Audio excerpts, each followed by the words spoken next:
Well, good morning, YouTubers. This is Handsome Jack of Have Gas Will Travel. Nice sunny day. I hope it's not washing my face out too much, but everybody knows how ugly that is, even if it does, so we ain't going to worry about it. It's just about 70 degrees here this morning. It's 8:45. Rained last night, but it's going to be a really nice day today. The sky is completely blue. I don't see a cloud anywhere, so it ought to be really nice. Anyway, what I was going to talk about was how cheap it is to live in an RV. It is cheap to live in an RV. Probably costs us about $40 a week to stay in the RV. A lot different than, we're talking 120 bucks for a month. That's super cheap. What's expensive is parking the damn thing somewhere. We're paying around $530 a month here just to park here. Of course, that includes the electric, which runs roughly $30 a month. And of course, we get water. We have sewer here. I mean, there's places you could rent a house for that kind of money. But that's just part of what goes with if you're staying in a park, an RV park. You're gonna pay dearly, especially down here in Florida. What do you get for that $500 a month? Not a whole bunch. We get a mail service here if we have it sent to the office down here, but we decided not to do that. Well, we did originally, but now we've actually opened the post office box, and we also opened a checking account down here because it was just too hard trying to keep everything straight up home. We had our mail delivered to my daughters and tried doing banking over the phone and all that. It just didn't work good. And knowing that you're going to be somewhere for 6 months, we just had everything moved down here, and eventually we're going to buy a home base down here. So as soon as the house sells, we've got a place all picked out. But anyway, back to the main topic is it doesn't cost much to live in the RV. It's all the stuff that goes with it. So my $120 a month with a $530 rent, we're getting up around 700 bucks. And it adds up really quick. So it's not cheap like people think it is. I mean, if you're paying, there's people that pay $1,800 a month for a friggin' apartment, which I think is ridiculous. If you're spending that kind of money and then you move in an RV, well, yeah, it's cheap then, but it's not. We owned our house. We didn't have a house payment, but now we have basically a house payment. We're paying $500 a month here. That's why we thought it would be cheaper just to buy a place down here, park the RV in the summer or in the winter time, and of course buying a house and live in a house in the winter time. But we still have the RV for the summer when we want to go back up to New York or maybe even out west. We don't know. There's a few things we'd like to see.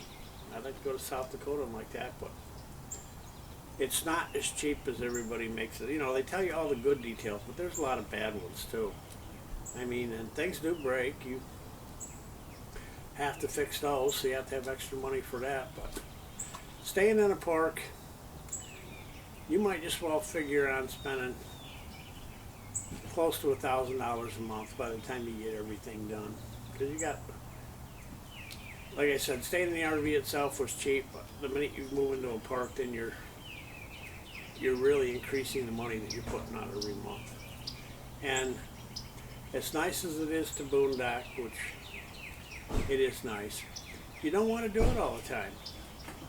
I know there's people that do, but I like to have some sort of place to call kind of home for a while, once in a while. You can't do that if you're boondocking. Then you have to worry about emptying your tanks every week or so. Or like in the case of our gray water tank, that has to be emptied every few days.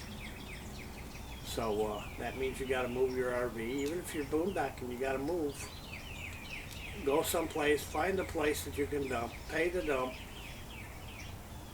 So it's not all wine and roses, but it is extremely nice to be able to be down here.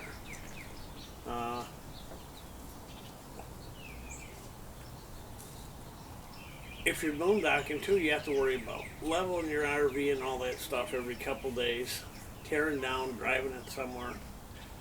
I just can't see that. Not for a winter, you know, because you're talking a bunch of times you're going to have to set that thing up. But well, this thing's got a slide on it.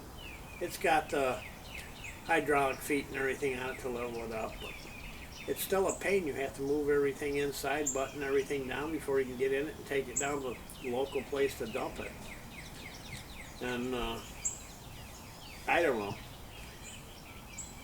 I just don't want anybody getting the idea from the way that our videos go that it's all wine and roses, because it's not.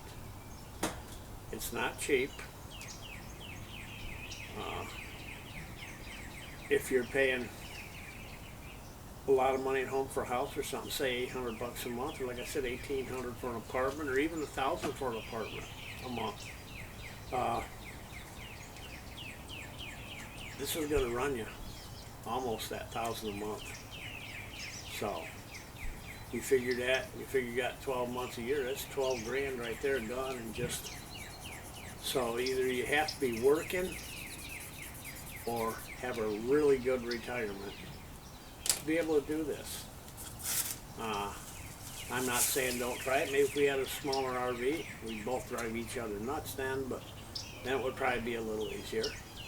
But it's not all fun. A lot of it is, but a lot of it's not. So I just wanted people to be aware of that it does cost. And would we stop doing it? No. We enjoy it. We have a lot of fun. You get to meet a lot of new people. But still, it's not cheap. That's why you see a lot of these people on YouTube, and I've noticed quite a few of them, they have an RV. It's parked in their yard. They're living in it in their yard. Well, that's, or somebody else's yard. If you can do that, hey, it's really cheap. But if I was to stay at somebody else's place, I'd toss them a couple $100 a month. Then it would be super cheap then. But all of us don't have that luxury, and that's why I say I see a lot of YouTubers where they take their RV out for a weekend or something, and it doesn't cost them much because they're boondocking. So they think, well, we go full time now, you know, we'll just go full time. Well, a lot of difference between 2 days, a couple times a month, or staying in it steady. It is expensive. Well, I don't know what else I can say. I'm probably repeating myself 3 or 4 times there, but it's a nice life. Not super cheap like everybody makes it out to be, but we're here to enjoy it. We're gonna enjoy it. We want you to have fun, and hopefully this video will make it a little plainer for everybody as far as actual expenses go. So for now, this is Handsome Jack saying goodbye. Have fun, remember, and we will catch you later.